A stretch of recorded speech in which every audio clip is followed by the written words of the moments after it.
नमस्कार, स्वागत है आप सभी का एडवोकेट चैंबर में और मैं हूं आपके साथ एडवोकेट राजीव कुमार शुक्ला।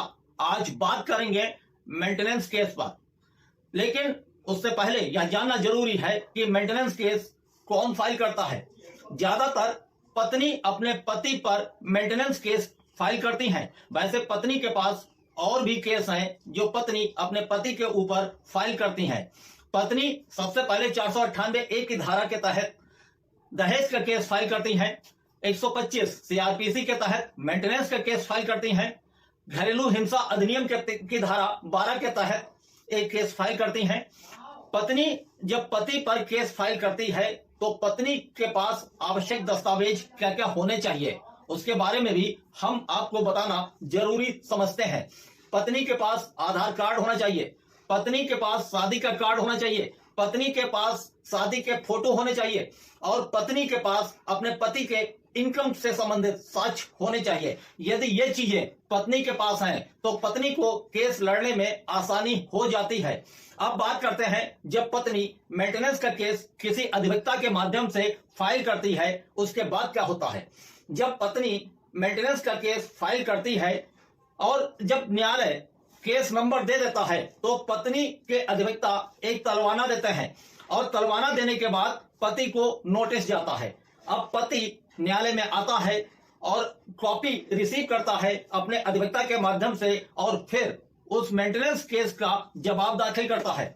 जवाब दाखिल होने के बाद पत्नी उसके जवाब पर भी आपत्ति दाखिल कर सकती है। अब बात करते हैं कि मेंटेनेंस मिलता कैसे है। तो आपको बता दें, केस चलने के दौरान पत्नी चाहे तो इंटरिम मेंटेनेंस के लिए आवेदन दे सकती है, क्योंकि इंटरिम मेंटेनेंस का फैसला पहले होता है। यदि पत्नी इंटरिम मेंटेनेंस का आवेदन देती है और न्यायालय इंटरिम मेंटेनेंस का ऑर्डर कर देता है तो पत्नी को केस के दौरान हर महीने मेंटेनेंस मिलता रहेगा। अब बात करते हैं कि न्यायालय क्या कार्रवाई करता है।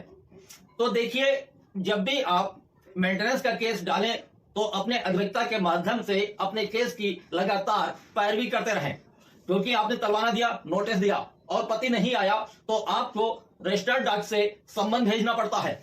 और जब पति आ जाता है और वो जवाब दे देता है तो न्यायालय यह कोशिश करता है कि दोनों पक्षों में सुलह हो जाए, अर्थात समझौता हो जाए। इसलिए तारीख पर तारीख कुछ महीनों तक चलती रहती हैं।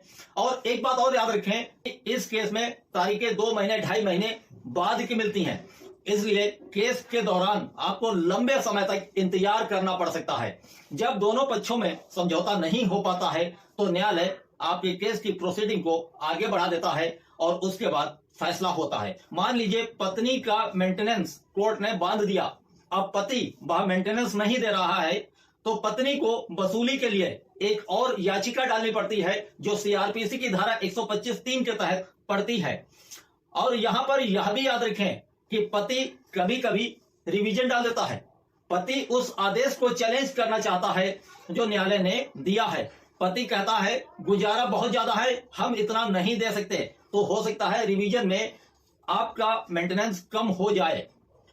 बताने को तो बहुत सी बातें हैं, लेकिन समय का अभाव रहता है और हम भी पूरी तरह से तैयार नहीं हो पाते हैं आपके सामने कानून पर डिटेल से बात करने के लिए। तो आज के बुलेटिन में बस इतना ही। अब हमें दें इजाजत और आप बने रहें एडवोकेट चैंबर के साथ।